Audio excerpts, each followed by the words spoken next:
Man, we got a lot to do. Glad you're here today. Adam Butler here with us, wildlife biologist. I always here's my right-hand guy. How are you, buddy? Glad to be here, JT. Right. We're missing Major Reed again this week, but we picked up some other folks. Special assignment. Roger Tanksley is here with us. Roger Tanksley, are the mainmost guy for WMAs in the Delta. All right, Roger, welcome to the Mississippi Outdoors Radio Show. How are you? Great to be here. And then you brought the Stump in here too with you, huh? He got a big week ahead. It's his week. This is his week. Yeah, It's actually the first hunting season, isn't that right? I'm glad you brought that up because I was in the road traveling for work last week during the show, and I kept hearing them talking about dove season, being the flag bearer, bringing in the hunting season for every year. But no, for the record, alligator season begins on August 30th prior to the dove season, so we are carrying the flag. Now, is it a unique deal, or is it always has it been this way for several years now? Or it's been this way for. Okay. Because and we'll hit it here in a second, but the dove season is a little bit odd this year because it falls on a Sunday, and we've talked about that the last couple of weeks. But so.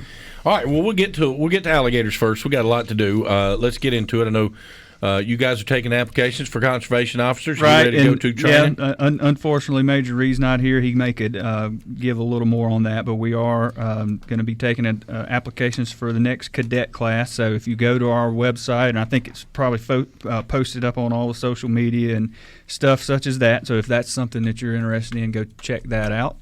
Got a promotional video and all kind of different things. So go ahead and check that out. Another thing, Chip reminded me as we came in here, this weekend, so we got a lot going on this weekend. This weekend will be the last weekend of the summer for water features at our state park. So, and I know our gateway getaway today is going to be Buccaneer State Park. Well, the last hoorah. Yeah, last hoorah. So if you want to get in that wave pool or any of our other state parks that have those kind of summer fun water features, better make plans to go do it this weekend. Dove season opens up at 2 o'clock this Sunday. Right. And everybody, why don't you just open it on Saturday? Because you can't. That's right. The feds will not allow it. We want everybody to be clear on that because it is a little different this year. Like we talked about last week, the federal framework will not allow us to open a season in August. Have to do it September the 1st or later. So we got some flexibility in the month of September. But this time around, we decided to go ahead and do it as early as we can, which is September the 1st. But it will be at 2 p.m. So folks need to be sure to make a note of that. So since it's a Sunday, we generally refrain from opening on a Sunday. Usually if a normal opener falls on a Sunday, we're going to revert back to the Saturday. We can't do that this year because of the federal framework. So this year's Sunday, and it's going to be a little later in the day. So don't plan a morning shoot. Don't plan a daylight shoot. Right. 2 p.m. Starts at 2 p.m. It's okay to wear camouflage to church if you want to go leave church. That's fine. That's up to the. I'm not going to say what the preacher thinks about that, but yeah, be ready. 2 p.m. But if he hears shotguns going off at 6:30, the date at the sunrise service, he might be prone to call. Yeah, he might work something into the sermon about that. Yeah, that's for sure. Yeah. All right, WMAs are good options for We talked about it last week, and I wanted to hit it again, and we may get into that a little bit with Roger because it's some of his world. But we've got some. If you're looking for a dove field, don't have one. We've got some really great options on wildlife management areas. Some really good dove fields. Now, some of those are in the Delta, and we may can talk about that a little bit here later in the show. But be sure and check the specific WMA regs because some of those are youth only. Some of those aren't necessarily going to be open on the Sunday. They may not open till the Wednesday. So each one has some different regs there. So be sure and check those out. But definitely give it a look if you're in need of a field. If you're looking, because we've got some good ones, some really good ones. All right, and then. Going to be rolling out something new for these WMAs, right? That's right. This year, we've talked about it a little bit. We've got we're moving to check in on WMAs using a phone app. The turkey game check app we had great success with back in the spring. So that's coming. It'll be available later in September. We plan on moving to that October 1. So if you're hunting WMAs, need to be aware of that.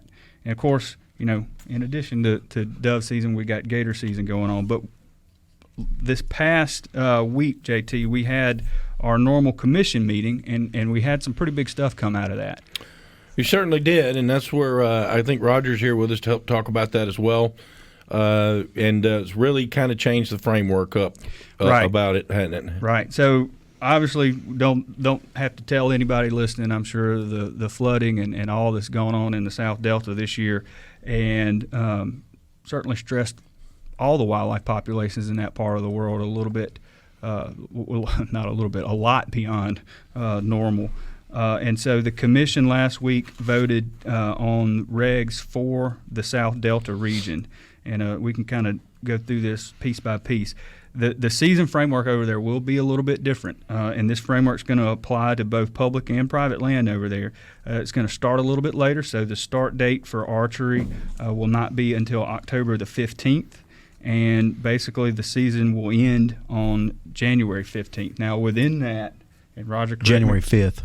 5th? 5th. Oh, typo there. January 5th. January I'm sorry. 5th. Mm-hmm. Within that, the framework for weapons and primitive weapon and archery and all that's more or less it's exactly the same. Similar to the way it's always been, but the overall season length has been reduced. And then bag limits have been changed too. So the doe bag limit or the antlerless bag limit will be 2, buck bag limit will be 2. So that's a little bit of a reduction over there. Of the 2 bucks, 1 can be a buck of choice, but 1 must meet antler criteria. And then the zone, there's a map. I guess probably the best thing to do is just direct people to the website. We could talk about the different roads and intersections on the air, but probably the best thing to do is folks to go to the website. Most people don't even know where Bunge Road is. Yeah. Unless people are familiar over there, and so we'll you can go back and look at it. And so I know there's been a lot of questions and talk about that over the last couple of months. What was going to happen, and really we got a lot of public input on that. We did the online survey that asked folks their opinion. We talked to different user groups and businesses and everybody else, because deer season affects a whole lot of people beyond just the deer and the deer hunters, so we've got a lot of input over there, and the commission weighed all of that, and this is sort of what's come out. So it's still in the 30-day comment period, so these are not final yet. So I guess I should say, if the public has a comment on any of that, we're in that period, so you can make your comments to the agency and the commission, but that's where we're at. So it is a reduced season, a reduced bag limit, and that's because of concerns over the resource due to the flooding. All right, and what we're talking about here is obviously in the area where it was flooding. We're going to talk more with Roger about that coming up. I know y'all are having a meeting tomorrow, right? That's right. So in addition to the change in season structure and bag limits and whatnot, we're also, we're just because the water's going down, we're not forgetting about it. We're going to continue to monitor over there, and we've said it on the air many times. It'll be probably a long time before we fully have our head around the total impact of the flood. That the water, and Roger will talk about it here in a bit, but the water's just now moving out. Wildlife are just now moving back.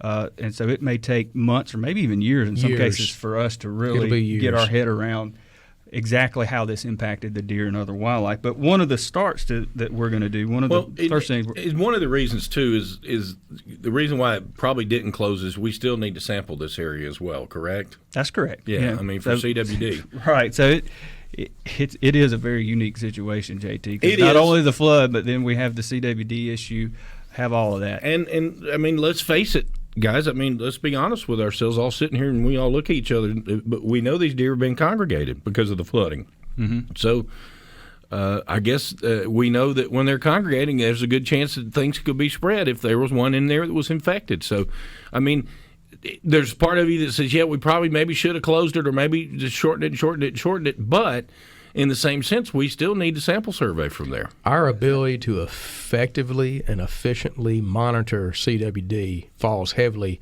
on hunters providing those samples to us, which comes through the harvest of hunting deer. Yeah, I think and I think that's a large part to do with the Commission's choice, in my opinion. That's my opinion, not anybody else's. I always try to make sure I say that, but yeah, there's still sample size needs to come from there. We are here with you, talking about WMAs, and we're talking about the South Delta.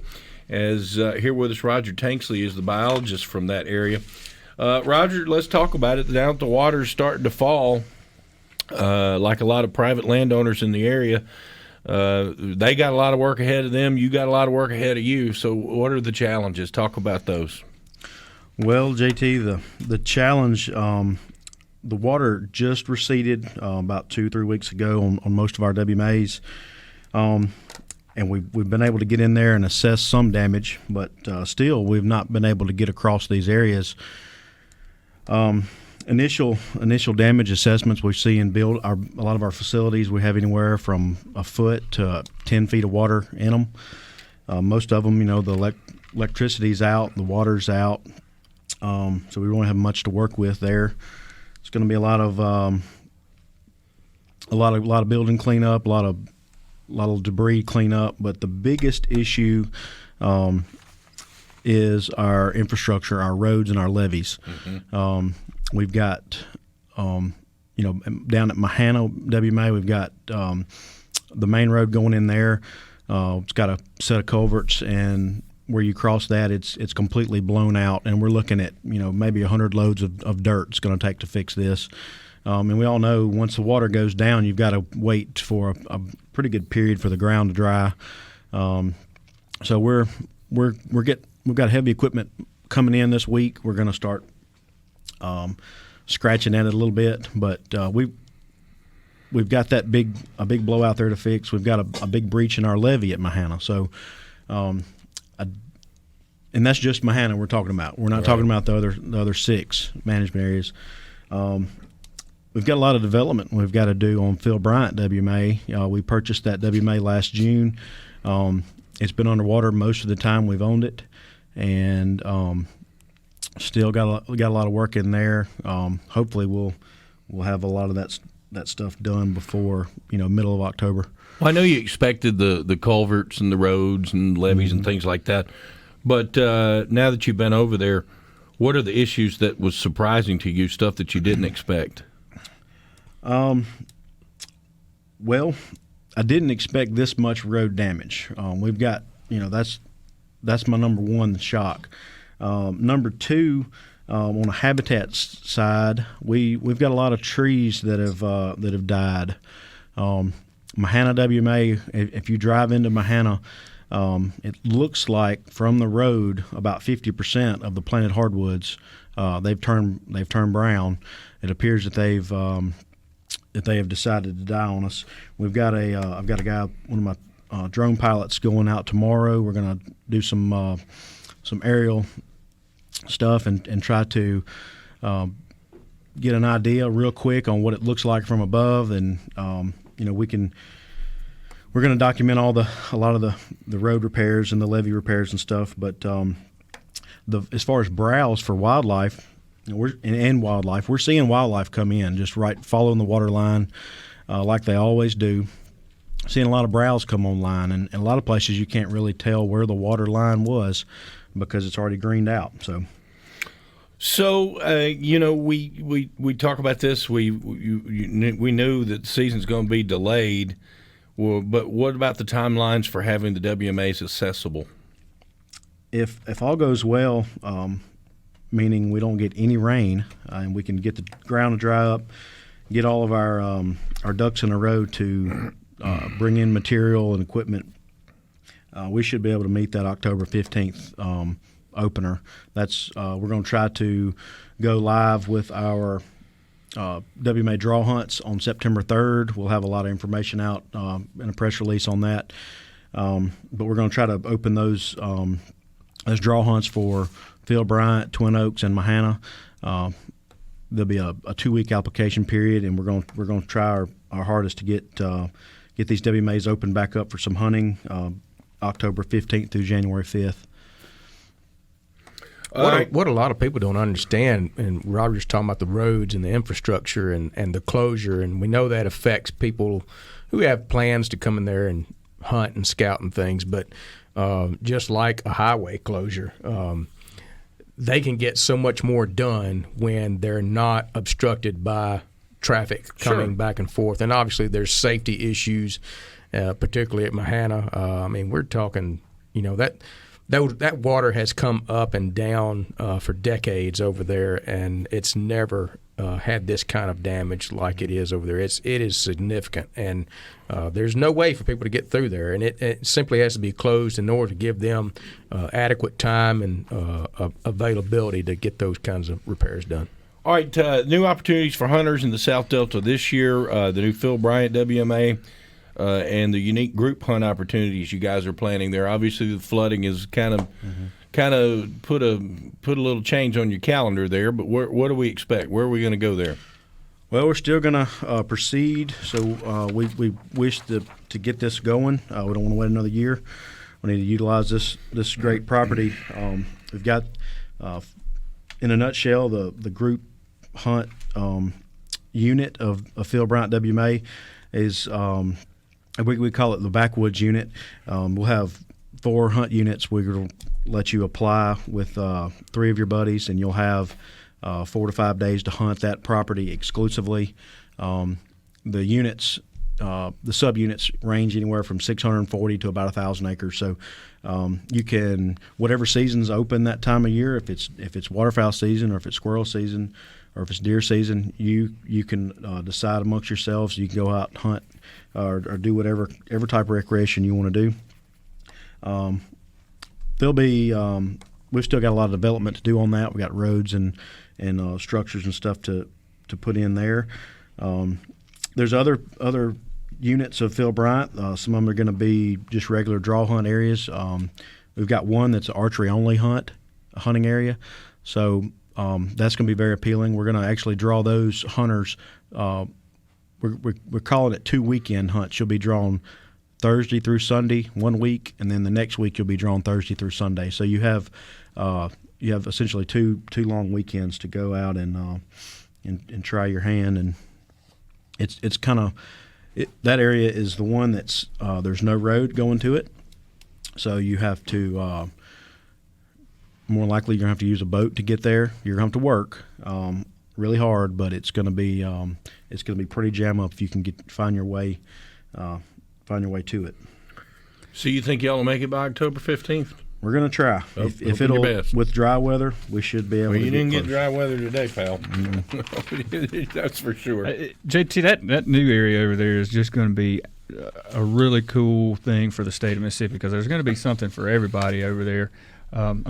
That part of the world's already some of our most popular deer hunting, duck hunting in the state, and now we've got just a real gem of a property that's going to offer all kinds of different stuff. And the group hunt thing is going to be really cool, because you're essentially, you and your buddies almost have, it's almost like you got a little club to yourself for a while, you know. And we're doing a group hunt on other WMAs too, not just Phil Bryant. We're doing some in the north part and the south part of the state. Natchez State Park, a couple other places. And Kosser. Yeah. Mm-hmm. So when you say a group hunt, it's just you guys there, huh? Mm-hmm. It's 4 of you that you put in for day one. Y'all all get picked, and this is your time period. You go hunt. If you just want to go camp, if you want to just walk around and look at trees, go fishing. I think people. So if you're one of those folks who's a little bit leery of hunting public land because you're nervous about the other people around, maybe somebody there. This is for you, because you'll have the whole unit to yourself. How do you go about getting that? What do you have to do? You'll go to our WMA draw permit page, and you'll apply for those hunts. You'll have to, at the time of application, you'll have to list your entire group on there. So everybody will in your group will have to have a WMA user permit. You'll have to know their customer number, and you'll put in, and you'll be drawn, notified by email, and you'll be assigned a set of dates, and you just show up. Well, that'll work, man. That's right. That sounds good. Roger, thank you, man. Appreciate you being here. The WMA biologist, the Delta region. It sounds like a lot of fun. It sounds like y'all got a lot of work ahead of you. But I know you're going to do everything you can do to make that happen. Ricky Flynn will join us next. We're going to talk about the first hunting season of 2019. Isn't it? Well, the first one to kick off after summer. Let's say that. Yeah. Okay. All right. Yeah. All right, it's Gator time with the Gator Man, and that's Ricky Flint who's here with us. And kicking it off 12 noon on Friday, right? That's it. 12 noon Friday is the last Friday in August is set by rule to be the opening day of alligator hunting season every year, and so it falls on August 30th this year. And we've got about 960 permitted hunters that have been drawn through our application process that we had the first week of June. We had about 4,414 applicants for those 960 permits this year. I think that is the highest number we've had yet since we went to this process.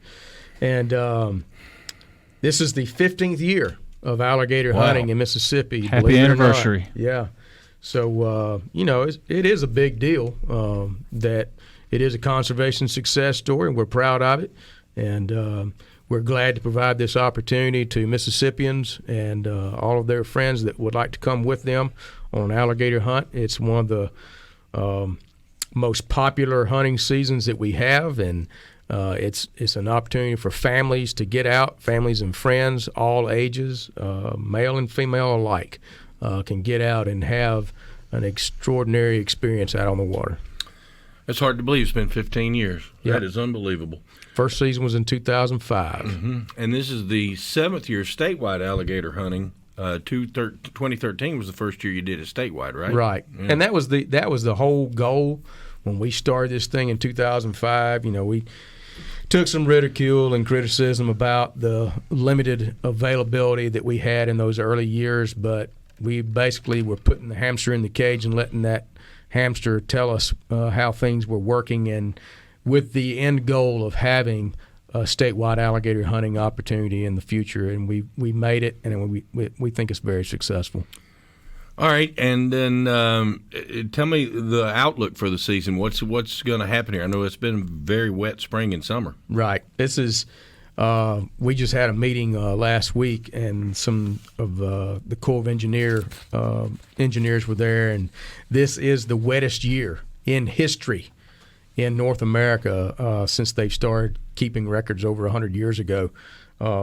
So, yes, it has been extremely wet spring and summer. You go back to the flooding conditions that started as early as December in the South Delta. But as a result of that, the river levels are at an above average stage right now, which is positive for alligator hunters, in that it allows them to navigate more water and get spread out more on these public waterways, and that's beneficial to them to keep them from being concentrated in small areas. The problem we're having right now is that some of the boat ramp access, particularly along the Mississippi River and in the South Delta backwater area, those boat ramps have been impeded by siltation. Some of these boat ramps have over 10 feet of mud. Some of that mud extends for 50 to 100 feet out. And so it is going to be a major operation to get some of those boat ramps cleared. We are working right now with county supervisors and our own boat ramp construction crew to work on those that have the worst damage, and actually work on some of those that have the least damage, so we can go ahead and get those open quickly and accessible. But we are working on that right now. I know we talked about it throughout the summer about they did everything they could do to get the Ross Barnett down, trying to battle that giant Salvinia, and, Right. I believe they whooped it, didn't they? That's what we're hearing. They're getting good reports that they've been able to control that area where the giant Salvinia was found. And it was a lot of hard work, and people have been resilient to deal with those conditions. Those people, those residents that live around there, it has definitely impacted their lives and their recreation. And but as a result, for the most part, the main lake and the first upper reaches, first 10, 13 miles or so of the river are at lower than usual levels. And what that does is a lot of those areas that traditionally had a foot to a 2 foot of water in them and were heavily grown up in vegetation, lily pads, if you will, lotus and things like this, those areas are now exposed. Those are for the most part dry, and it has actually caused the areas that have water are more restricted than they have been in the past, which will in some ways more concentrate the areas where the alligators are going to be found. So it gives them less refuge, really, is what Yeah, I was thinking that as you were saying that, because a lot of those lily pads and all that kind of stuff, that's where they like to hide, Yeah. right? That's where you have them underneath all that stuff. It may actually result in a positive benefit for the alligator hunters during this time. Ricky Flint here with us is, of course, conservation officer, along with the alligator coordinator Right. for the Department of Wildlife, Fisheries, and Parks. Now, there's 7 zones, right? Right, 7 zones across the state. Most of them are divided by state lines or interstates and highways, very easily defined, with the exception of the Pearl River Ross Barnett zone, a zone of its own that extends from low water dam up in Scott County all the way down to about 2/3 of the way down the main lake. The Pelahatchie Bay area and the area closest to the spillway is not open to alligator hunters in that zone. And so it's one of those things that a lot of people think of alligator hunting as being very dangerous. And to be honest with you, the most dangerous aspect about the water, about the alligator hunting, is having these hunting parties out on these waterways, navigating at night in areas that they may not be familiar with. You've got problems with shallow water, underwater obstructions, logs and stumps and things like that. And so our officers will be out on the waterways extensively during this period to check on water safety, make sure that everybody's properly licensed. And that is something we've always done a very hard job at, and it's been successful. Very few incidences where people have been had any type of accidents that actually we called hunting accidents. No alcohol in the boat, too, right? No alcohol in the boat. That is one thing that we experienced early on in the first couple of years of alligator hunting on the Pearl River Ross Barnett zone. Even though we highly discouraged it, we still had problems with people that chose to consume alcohol on their vessels while they were out alligator hunting. Our commission took action upon our recommendations and made it illegal for any alligator hunting party to have possession or be under the influence of alcohol during that time. And that means even if you're not hunting, if you're just riding along for the ride. If you're just riding along for the ride, if it's in the vessel, we're going to confiscate that alcohol. We're going to escort you off the water, and your hunt will be over for the night. Well, and it's just, first of all, guys, you're out there, you're dealing with this massive creature. You're dealing with a gun. It's at night. You're on the water. I get it. Everybody wants to have a good time, have an alligator party. I understand it, but it's all about getting home safe and getting it done. You need all of your sensory level to be on 100%. All right, no doubt about that. I want to talk about a little bit about maybe the process that people don't know about what you do to get to harvest that alligator. Right. So we'll do that. Okay. We'll come up after the break. But I want people to talk about. I'd like for you to talk about what you have to do.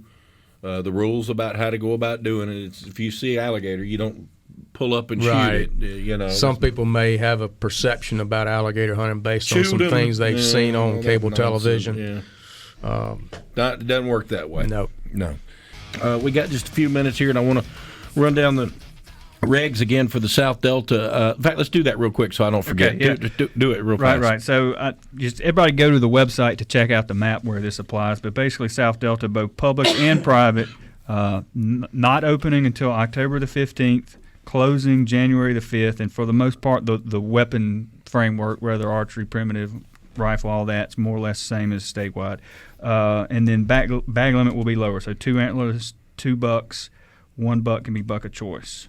So those are the changes that everybody's been anticipating. Somebody wanted to know something about, are there any MDWFP prepared dove fields where it is mandatory to use steel shot for shooting doves? Not that I heard of. No. Not this year. And as far as using a number 2 pencil to plug your gun, if it breaks, the conservation officer don't care. I'm sorry. Use a real plug. Use a nylon plug so you don't have any problems.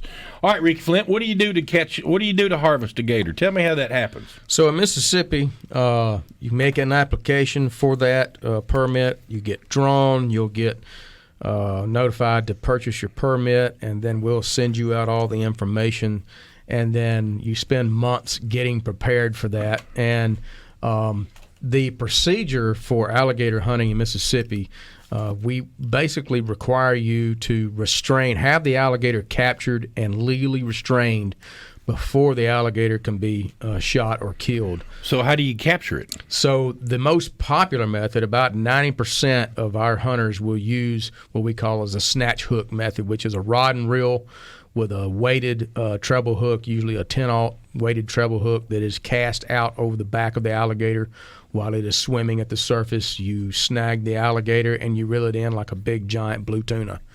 And sometimes that fight can last 20 minutes. Sometimes it can last an hour and a half or two.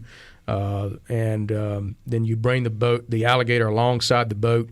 You're required to take a snare or a noose and have it attached to the alligator's head or at least one leg so that the alligator is controlled and cannot get away.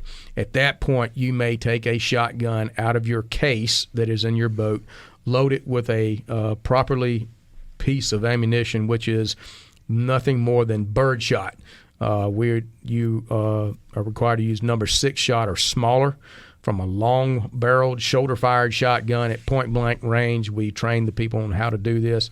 The alligator is quickly and effectively euthanized by shooting the round through the spine just behind the skull, and it's safe. And then the alligator is not wasted, and the public is not under any kind of danger by having people out there firing firearms and bullets out across the public waterways of Mississippi. So that's the reason why it was designed that way. Number one, we didn't want people out there just firing shotguns or rifles out across the public waterways, and we also want to make sure that when the person shot the alligator, that it was controlled and restrained, and that you wouldn't lose that animal, and we would wind up with a wasted resource. Right.